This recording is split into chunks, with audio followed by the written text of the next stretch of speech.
memelihara hati dan pemikiran saudara-saudara di dalam Kristus Tuhan kita. Amin. Selamat hari Minggu untuk kita sekalian.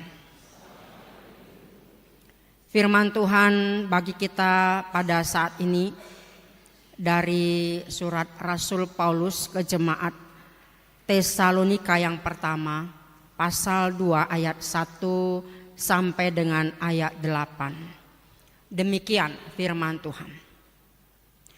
Kamu sendiri pun memang tahu, saudara-saudara, bahwa kedatangan kami di antaramu tidaklah sia-sia. Tetapi sungguh pun kami sebelumnya, seperti kamu tahu, telah dianiaya dan dihina di Filipi. Namun dengan pertolongan Allah kita, kami beroleh keberanian untuk memberitakan Injil Allah kepada kamu dalam perjuangan yang berat. Sebab nasihat kami tidak lahir dari kesesatan atau dari maksud yang tidak murni dan juga tidak disertai tipu daya. Sebaliknya, karena Allah telah menganggap kami layak untuk mempercayakan Injil kepada kami. Karena itulah kami berbicara bukan untuk menyukakan manusia, melainkan untuk menyukakan Allah yang menguji hati kita. Karena kami tidak pernah bermulut manis, hal itu kamu ketahui, dan tidak pernah mempunyai maksud loba yang tersembunyi. Allah adalah saksi. Juga tidak pernah kami mencari pujian dari manusia, baik dari kamu maupun dari orang-orang lain, sekalipun kami dapat berbuat demikian sebagai rasul-rasul Kristus. Tetapi kami berlaku ramah di antara kamu, sama seperti seorang ibu mengasuh dan merawati anaknya. Demikianlah kami dalam kasih sayang yang besar akan kamu, bukan saja rela membagi Injil Allah dengan kamu, tetapi juga hidup kami sendiri dengan kamu, karena kamu telah kami kasihi.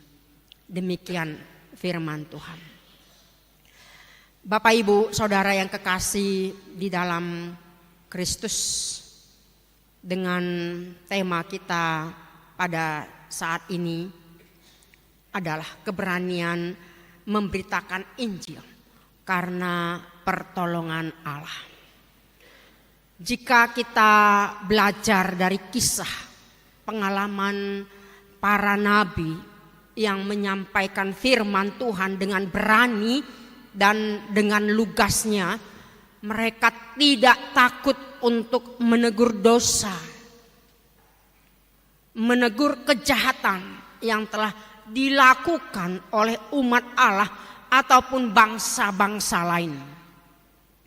Sebagai perpanjangan lidah Allah, mereka setia, sabar, dan tidak takut untuk menghardik tindakan ketidakadilan, ketidakbenaran, kecemaran.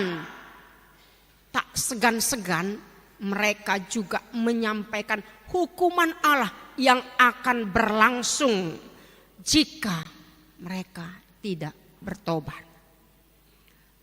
Sekalipun mereka harus menderita, disiksa hingga mati, namun hidup mereka tidak bercela. Mereka punya dedikasi, mereka punya ability, punya spirit yang tetap menyala-nyala, menyerukan kebenaran Allah di tengah-tengah angkatan manusia yang penuh dengan dosa. Demikian juga dalam perjalanan penyebaran Injil di Perjanjian Baru. Bahkan Yesus pun ada banyak haters, ada banyak yang membenci, ada banyak musuh yang tidak menyukai kebenaran Allah. Itu juga yang harus disampaikan oleh para rasul, para hamba-hamba Tuhan hingga pada zaman sekarang ini. Kita tahu badan-badan sending baik yang dimulai dari gereja-gereja dari Eropa, Jerman, Inggris, Amerika, sampai ke benua Asia, sampai ke negara kita ini Indonesia, sampai ke tanah Batak secara khusus.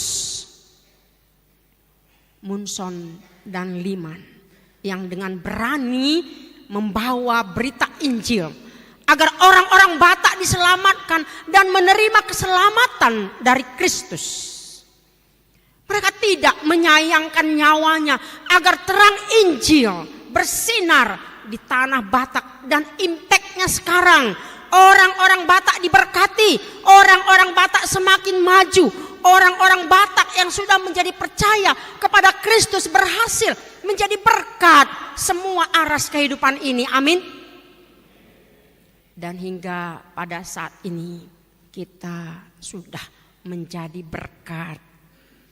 Dan itu harus kita akui bahwa aku sudah menjadi berkat bagi orang lain, bagi keluargaku, bagi tetanggaku, bagi masyarakat, dimanapun aku bekerja, apapun profesiku.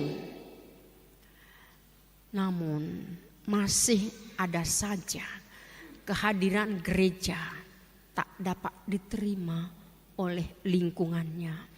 Masih ada saja hamba-hamba Tuhan yang ditangkap dan dipenjarakan.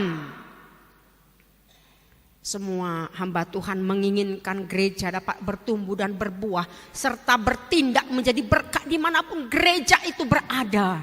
Termasuk gereja-gereja kita yang ada pada saat ini di sekitar kita. Namun apa yang terjadi? Sering sekali gereja mengalami skisma, perpecahan, bukan karena persoalan dari luar, tetapi kebanyakan persoalan yang datang dari dalam. Mengapa bisa terjadi seperti itu? Karena terjadi persaingan yang tidak sehat. Terjadi pelayanan ketidakcocokan antar mitra pelayan. Apakah itu pendeta sesama pendeta, pendeta dengan parhalado, parhalado dengan jemaat. Begitulah terus berputar-putar. Ada banyak gereja-gereja terjadi skisma, perpecahan. Karena apa? Karena di dalamnya mencari keuntungan. Di dalamnya banyak yang gila hormat. Ada roh superioritas, merasa lebih hebat dari yang lain, menyalahgunakan jabatan, menyalahgunakan wewenangnya. Terjadi korup di mana-mana, penindasan, pembunuhan karakter, ada egoisme dan masih banyak faktor. Kiranya gereja-gereja kita di zaman sekarang, kini dan di sini telah mengakhiri perpecahan, mengakhiri perselisihan. Itu sebab kata Paulus di jemaat Filipi, sukacitaku yang terbesar adalah ketika kamu sehati, sepikir, satu tujuan. Untuk apa? Untuk mewujudkan visi misi kerajaan Allah di tengah-tengah dunia ini. Bapak Ibu Saudara yang kekasih, apa yang telah terjadi di jemaat Tesalonika, itulah yang telah terjadi. Yang telah saya sebutkan faktor-faktor itu. Paulus berhak untuk membela hak kerasulannya, menentang orang-orang yang sudah memfitnahnya. Seolah-olah dia sama seperti seorang penjahat yang terus diincar oleh polisi. Para lawan Paulus menuduh dia bahwa pemberitaannya adalah tidak benar, hanya sebuah penipuan. Dia dituduh bahwa pemberitaannya itu timbul dari maksud dan motivasi yang tidak murni. Motivasi yang tidak murni, akatarsia. Ada maksud yang tidak baik terhadap lawan jenis. Karena Paulus pernah katakan ada cium kudus, katakan damai dalam persekutuan. Dan itulah banyak orang overthinking untuk itu. Bapak Ibu Saudara yang kekasih, ada banyak tuduhan-tuduhan kepada Paulus. Dikatakan bahwa kelicikannya untuk menyesatkan banyak orang. Pada zaman Nazi Jerman sering diungkapkan suatu kebohongan berulang-ulang. Pernyataan berulang-ulang yang tidak benar, maka satu waktu itu dianggap menjadi suatu kebenaran. Maka para lawan Paulus menganggap seperti itu. Ajaran-ajaran Paulus itu sebuah kebohongan, sebuah kepalsuan. Itu sebabnya Paulus diindikasikan bahwa semua ajarannya itu hanya untuk menyenangkan hati orang, bukan menyukakan hati Tuhan. Tapi inilah yang dikatakan Paulus, bahwa apa yang dia ungkapkan, apa yang dia ajarkan, mengalahkan semua filsafat dunia ini. Karena apa? Allah memberikan hak istimewa kepadanya untuk membuka tabir kerajaan Allah melalui hikmat Allah. Itu yang sangat berbeda dengan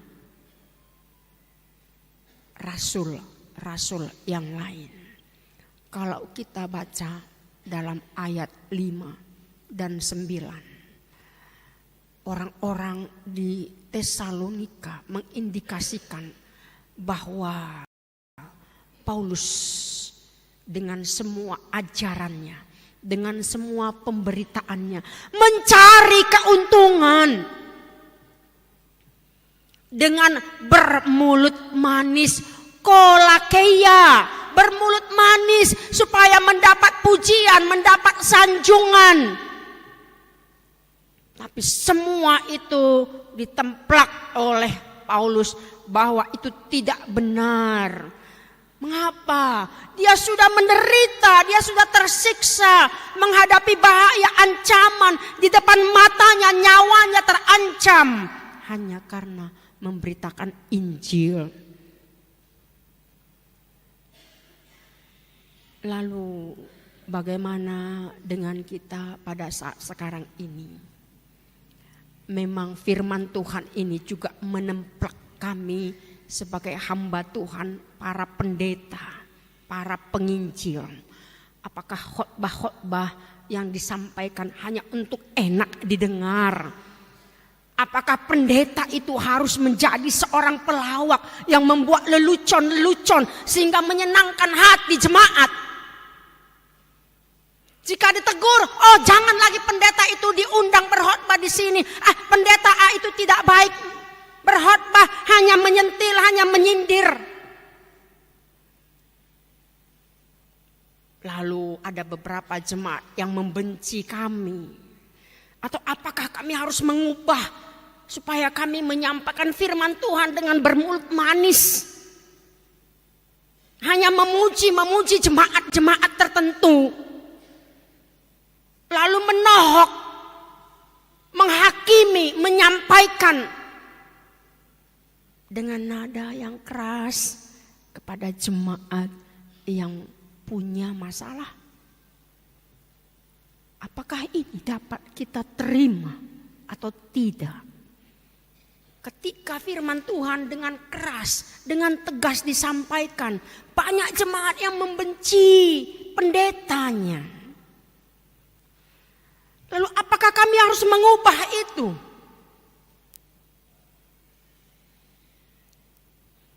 Bapak, Ibu, Saudara yang kekasih, yang dimaksudkan oleh Paulus, dan dia membela dirinya bahwa semua apa yang dituduhkan oleh orang-orang yang tidak bertanggung jawab, bahwa semua itu tidaklah benar. Maka kata Paulus dalam ayat 7, sama seperti seorang ibu yang mengasuh dan merawati anaknya. Yang pertama inilah yang kita mau lihat profil dari Paulus.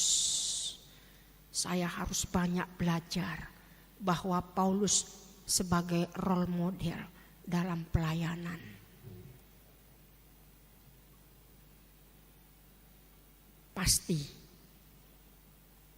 sedikit banyak juga kami sudah mengalami, sekalipun hanya mungkin berapa persen saja yang dihadapi oleh Paulus. Sekalipun yang kami hadapi sudah pernah nyawa terancam di depan mata sendiri. Tapi belumlah seberapa seperti penderitaan daripada Paulus. Maka tidak pernah dan tidak boleh berbangga hati sebagai hamba Tuhan. Oh, inilah yang sudah saya kerjakan. Oh, inilah yang sudah saya lakukan. Jemaat kami hebat. Jemaat kami luar biasa. Tapi bagaimana kita mau melihat pelayanan bertumbuhkah di dalam rumah? Dari rumah baru keluar. Ada banyak orang, Bapak, Ibu, Saudara. Semoga kita tidak di dalamnya ya. Rajin bergereja, tetapi firman Tuhan tidak berdampak di dalam kehidupannya, tidak ada perubahan. Maunya kita menggumuli anggota keluarga kita, anak-anak kita, istri kita. Ada banyak pendeta yang berhasil di sana, tetapi keluarganya tidak harmonis ya. Ada banyak pejabat-pejabat di sana berhasil, tapi keluarganya berantakan. Maka apa semuanya itu? Samakah keluarga pendeta dengan yang lain? Sama-sama manusia. Maka kata Paulus, seperti seorang ibu yang mengasuh, yang merawat anaknya, demikianlah hamba-hamba Tuhan. Pemimpin-pemimpin juga harus bisa merawat jemaat, merawat bawahannya yang dipimpinnya.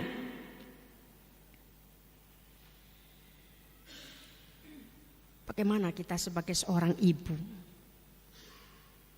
Kalau di dalam ayat berikut kata Paulus, kami juga sama seperti seorang bapa. Berarti klop, ibu dan bapak, suami istri, orang tua. Bukan hanya ibu. Bukan hanya ibu yang mengasuh, merawat anaknya, tapi juga bapak, suami. Inilah yang mau dikatakan oleh Paulus. Harus ada wibawa orang tua. Wibawa sorga itu harus ada di dalam diri kita. Ingatlah, anak-anak kita adalah seorang modeling ya. Maka dia akan meniru karakter kita, meniru ucapan kita, meniru juga pola pikir kita. Anak-anak juga bisa membaca pikiran kita. Di zaman teknologi sekarang, mereka bisa mengamati kita, menganalisa kita. Oh, mamaku begini, oh papaku begini. Mereka bisa mengambil keputusan dengan penilaian, kok mamaku, papaku kurang harmonis. Mereka hanya kompak di luar saja, di rumah ribut saja, terus ribut. Oh, papaku tidak pernah mencium keningnya mamaku, tidak pernah membuat tangannya memeluk mamaku, tidak pernah memberikan pujian. Bahkan istri menceritakan, mama menceritakan kekurangan suaminya, ayah dari anak-anaknya. Di pihak lain, suami bapak menceritakan kelemahan istrinya, ibu dari anak-anaknya di depan anak-anaknya. Bisakah kita menjadi role model bagi anak-anak kita? Anak-anak kita bisa ambigu, bingung. Mana ini? Mamaku katakan A, papaku katakan B. Saya teringat ketika saya melayani di daerah Toba dan juga daerah Selindung. Ternyata karakter orang Batak itu sama. Dan itu juga terbawa-bawa sekalipun kita sudah di zaman now. Tahun 93 saya praktek dan juga ditabiskan di Toba. Melayani juga di Selindung, daerah kantor pusat HKBP. Ada itu yang disebut dengan pargodungan ya. Ada gereja, ada sekolah. Saya berpikir sekolah inilah tempat anak-anak kita menerima di dahi pengajaran. Tapi apa yang saya dengar, sekalipun saya anak guru, anak sintua, tapi mengingat itu tidak pernah diajarkan oleh orang tua. Tetapi ketika saya menjadi pendeta, saya mendengar itu. Apa yang diungkapkan, maaf, oleh pengajar-pengajar. Mungkin karakter kita orang Batak begitu keras. Kata-katanya keras, tindakannya keras. Coba kita bayangkan dari mulai masuk sampai les terakhir anak-anak kita, apa yang diucapkan? Hanya nama-nama hewan dari A sampai Z. Wah, telinga saya tebal mendengarnya. Ya Tuhan, ampunilah kami orang-orang Batak ini. Betapa kerasnya. Tapi itulah didikan. Tanpa disadari. Keras dengan ucapan. Apalagi itu kalau huruf A diterjemahkan dalam bahasa Batak menjadi huruf B. Huruf M diterjemahkan huruf B. Kan itu yang sering keluar ya. Itulah menjadi habit kita. Saya berdoa agar di zaman sekarang kita sudah berbaur dengan orang-orang yang heterogen. Kita bisa menempatkan diri kita di tengah-tengah keberagaman suku dan agama-agama. Bukan saja melihat orang Batak seperti wajah saya yang marsuhi-suhi, tapi itu harus dilihat dari ucapan dan kelembutan hatinya ya. Amin. Jangan orang melihat itu pasti orang Batak karena dilihat dari wajahnya. Belum lagi dia ngomong orang sudah punya stereotip ya. Oh itu orang Batak, seperti itu. Ya sudah dikenali kita ya. Belum lagi ngomong orang sudah tahu, ayalah Batak doi gitu. Itu dia. Itu yang mau kita ubah. Bagaimana kita mengajarkan yang baik kepada anak-anak kita. Kalau kita seorang ibu, bolehlah saudara melakukan di luar. Itu pun tidak diperkenankan ya. Molo parjuji nautusan do hita unang hita marjuji di jolo ni anak kota. Molo parisap nautusan do hita unang marisap hita di jolo ni kaya anak kota, apalagi me kanido kan. Disuruh musi anak kona manuhor kartu joker, disuruh dope anak kona manuhor sigaret. Kita belum bisa menjadi role model bagi anak-anak kita. Lalu bagaimana kita mau merawat mereka secara fisik bertumbuh sehat? Bukan hanya dikasih vitamin, dicekokin dengan makanan kenyang, dengan susu yang berkualitas. Tapi bagaimana rohaninya, ini yang paling penting. Harus seimbang. Maka kata Paulus, seperti seorang ibu, seperti seorang bapa. Saudara yang kekasih dalam Kristus, maka perlu kita meneladani Paulus. Apakah kita sebagai hamba Tuhan, saya sebagai pendeta, sebagai sintua, sebagai parhalado non partohonan yang berkecimpung dalam kepanitiaan, dalam kategorial, semuanya kita lakukan untuk menyenangkan hati Tuhan, bukan untuk menerima pujian. Amin. Lakukanlah itu. Saya mendengar tadi lagu pujian dari Ama dan Letare tentang doa. Maka dikatakan bahwa Tuhanlah debatado nama dongani dang mabiarpe laho madalani ngoluon ya tu debatado tapas ahad saluhut ngoluta di bagasan hagaliota jadi dang alani gogo hita di ngoluon. Tetapi ketika Tuhan bersama dengan kita, kita bersama dengan Tuhan, maka semuanya menjadi berkat. Amin. Inilah yang menjadi renungan bagi kita. Bagaimana kita meniru teladan daripada Rasul Paulus menjadi role model dalam pelayanan, dalam iman, dan dalam seluruh aktivitas kehidupannya. Kita berdoa. Bapa di sorga, kami bersyukur pada saat ini karena kasih Tuhan memberkati kami dapat memuji memuliakan nama Tuhan dan juga firman-Mu yang menjadi pedoman bagi kami untuk menjalani hari-hari ke depan. Berkati kami Tuhan, ada banyak pencobaan, ada banyak godaan, ada banyak tantangan. Bahkan terkadang kami menderita, tidak berani untuk menyampaikan kebenaran firman Tuhan.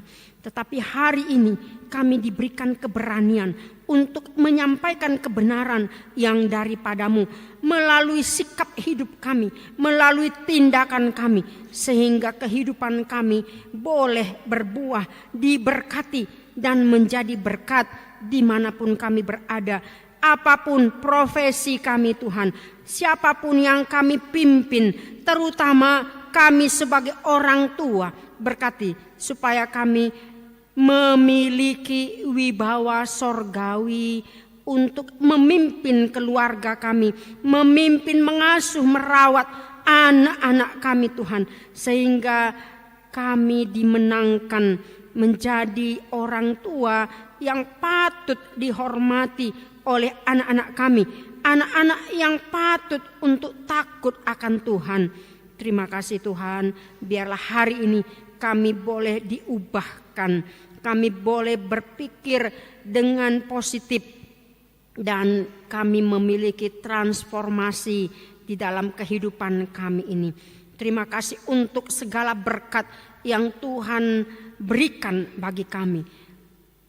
Talenta, kemampuan, hal-hal yang tidak dimiliki orang lain, Tuhan berikan kepada kami. Biarlah kami pakai semua itu untuk kemuliaan bagi nama Tuhan.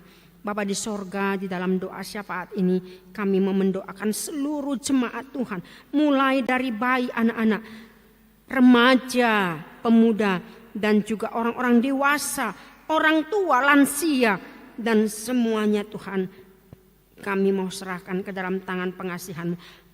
Apapun yang menjadi pergumulan baik di dalam pertumbuhan anak-anak kami, Engkau Tuhan yang memberikan kesehatan panjang umur mereka, Engkau sediakan masa depan terbaik bagi anak-anak kami, baik pekerjaan, baik jodohnya. Biarlah Tuhan yang menyampaikan, memberikan yang terbaik bagi anak-anak kami, sehingga mereka boleh bersyukur, memuji, memuliakan nama Tuhan. Kami juga berdoa bagi orang tua kami yang sudah lansia, yang sudah menjadi opung. Biarlah Engkau berkati seluruh peparan, seluruh keturunan, anak cucu mereka, baik di luar negeri maupun di negara kami ini, baik di dalam rumah kami juga. Biarlah Tuhan Engkau berkati semuanya. Terima kasih Bapa di sorga. Kami mau mendoakan jemaat yang tambah keluar.